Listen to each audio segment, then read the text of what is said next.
Hey everybody, it's Diandra Marie, and this is a series I'm calling Imposter Syndrome, where I sit down with a creative, artist, entrepreneur to speak about their creative journey and how they combat imposter syndrome. And today, oh my gosh, I'm so excited to be sitting down with a good friend of mine, Michelle Martinez. She is a filmmaker, she's a writer, she is an actress, she's a producer. She does all the things that has to do with entertainment. She could do a whole movie by herself, really. One woman show. How are you today? I'm so good. I'm happy to be here, and I'm so excited that you invited me on your show. Yeah, I love. Come on, you better give the girls that It's shimmy. just a nice day. You're in this bright yellow. We're surrounded by this like beautiful earthly Foliage. Yeah. Is it foliage when it's in a pot? It doesn't I don't matter. It doesn't matter. Hello, guys. So I am pretty much all around a creative person, but primarily I identify as a filmmaker and an actress and a storyteller, really. I create content in any type of way that feels joyful to me, whether that's short form, TikTok, YouTube, or trying my best to write a feature film or acting on set, in class. I just love creating and storytelling. That's who I've been since as long as I can remember. Yeah, and shoot, it's as long as I can remember. So we did meet at the Newark International Film Festival. I think it was 2018. Yeah, it was 2018. And your film Hit Me Up was one of the short films, a part of the block, and I was there with my camera, like, can I interview you? I'm just like, that's how we met. Yeah, and here we are again. I know. I'm gonna actually have to like have a link to that original interview because that was just really good, and we've just stayed connected, helping each other with our own personal projects. So in our staying connected through the pandemic and things like that, you know, there have been some ups and downs and some ebbs and flows in how you've been feeling creative, right? So can you just talk to me a little bit about that? Creator's block for me is definitely something that I struggle with. It's very real, and I feel like even sometimes the way that we define creativity as creators, sometimes we only consider something creative if it's also productive at the same time. But there's so many different ways to be creative, even if it's just like a TikTok video that you made for fun, or you're writing a script that you don't even know if you're gonna finish, but the story, like, this is something you have to write. Even to me, like, journaling is something that I do, and that's, to me, it's creative because it is me turning my own life, my own day or experiences into a story.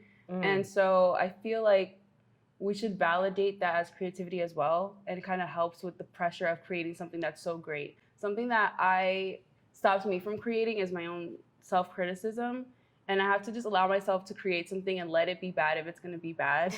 Because I feel like that's something that for me causes creator's block, is this pressure for it to be good.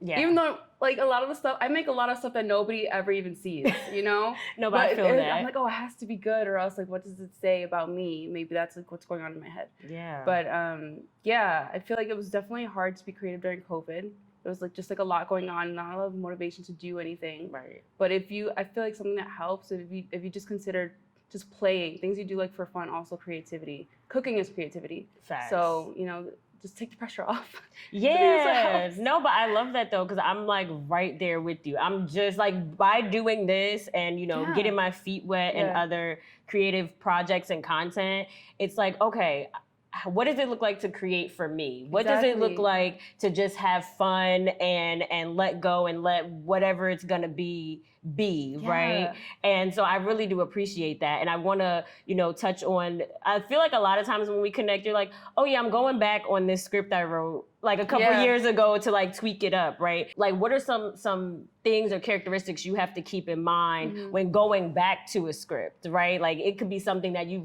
started writing 6 months ago, a year ago. A lot has changed, your perspective has changed, life changes. So what does it look like when you do go back to like refine something you've done in the past or created in the past? I think it always just goes back to the self-criticism thing. And I heard the saying before that it's like, a bad page is better than a blank page, because like you can edit a bad page, but you can't edit a blank page. So it's just like getting that inner critic out of your head and the inner audience out of your head, which I was talking about before. But getting that audience out of your head and just write it. It doesn't matter if okay, worst case scenario, it comes to life and everybody hates it and hates you. Like, but that's not gonna happen. So Right. just like, just writing and not judging that previous version of yourself who wrote, like, let's say I go back to the script that I wrote a long time, like a year ago, and maybe I just wasn't as, I don't know, worldly as I consider myself to be now. Don't judge the girl who wrote that, or the woman who wrote that. Don't judge her, you know, and just bring that new wisdom that you have to it. In an effort to combat like that imposter syndrome, in an effort to combat that inner critic and that inner voice that I know like so many of us have to deal with. I don't care what type of creative you are, what type of entrepreneur you are. Yeah. What does that look like to either shut that off or drown it out enough to press forward? Telling myself I love you. I tell myself that all the time, every day. Like, you really have to drill it into your subconscious, you know? Yeah. While I'm writing, while I feel like I've learned to treat myself almost like the way I would treat another person. Say I'm two entities, and there's like one of me telling the other me, I love you. Because you kind of need to hear it. Yeah, you know? You do. I feel like that helps with just like moving forward, because a lot of it, like, I feel like a lot of creators block, creators struggle, imposter syndrome all comes down to some inner part of you believing that for some reason you don't deserve this, or like someone else deserves it but you don't. So I think it's just important to have this unconditional love for yourself, the way that you would love like your best friend or your mom or your sibling or something. Yeah. And just being easy on yourself. You said something I really love, which is, you know, loving yourself unconditionally. So with that, how does that even, how have you found that made your creativity better? You know what I mean? Like, what does unconditional love look like when you're creating? It's the permission to create. And to let it be bad because you know that it's gonna get better. Or I don't know if I should even be using the word bad, but it's the permission to create. I get what you're saying though. That self-criticism has like paralyzed me from even doing anything. Yes. So same. it's that just like enjoy it, have fun, and you want yourself to have fun. And it's for your inner child that always, you know, created for just the joy of it and never assuming that it was gonna be judged. Like whatever you made was gonna be judged. When I was a kid, I used to write.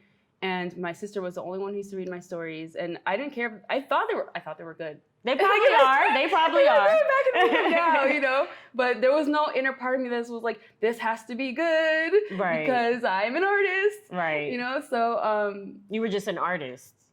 Yeah. So just like letting like that come to life again, and then once you actually get words on the page, then you can go in, and that's where criticism is kind of helpful. Once there's actually something on the page and you have fun making it better and sculpting it into something better. But for me, it's always just about like getting started. And I think that's how I can like, make something better. Or even in my acting, like looking back on a self-tape, sometimes I like cringe and I'm just like, ew. But then you're like, no, but then like allowing yourself to like criticize that actually makes it better. But it always has to be from a place of love, I think, or else you're just kind of, you know, knock yourself down and not want to keep doing it. Like, you already know, I appreciate you so much. Like, and I hope we can always continue to collaborate in some way, shape, or form. So if people do want to follow you or connect with you or see your work, see your process, how can they do that? Where can we find you? All right, all my links are different, so I'm just going to ask you to put them in the description. Okay, we got But on Instagram, which I think is what I most like post on, or it's a little more coordinated or consistent, it's Michelle and then my last name condensed, so Mtinez Martinez. I also have a YouTube channel. Yeah, I have my my travel videos on there, and just anything that I just like to create for fun is on there. Oh yeah, and let's tap into that, okay? Michelle's creating for fun. Let's start watching the content for fun instead of looking at it through such a critical lens. Don't criticize me. Exactly. Yeah, no, don't criticize. And my films are on there too. Hit me up and Going Natural. And that is how we met. So we will full circle moment. Thank you so much for sitting down with me, Michelle. Thank you, I really Diandra. do appreciate you. Fun. Yes, it was so fun. I'm like, so until next time, everybody, please make sure you combat your imposter syndrome, because you're not an imposter. You got this.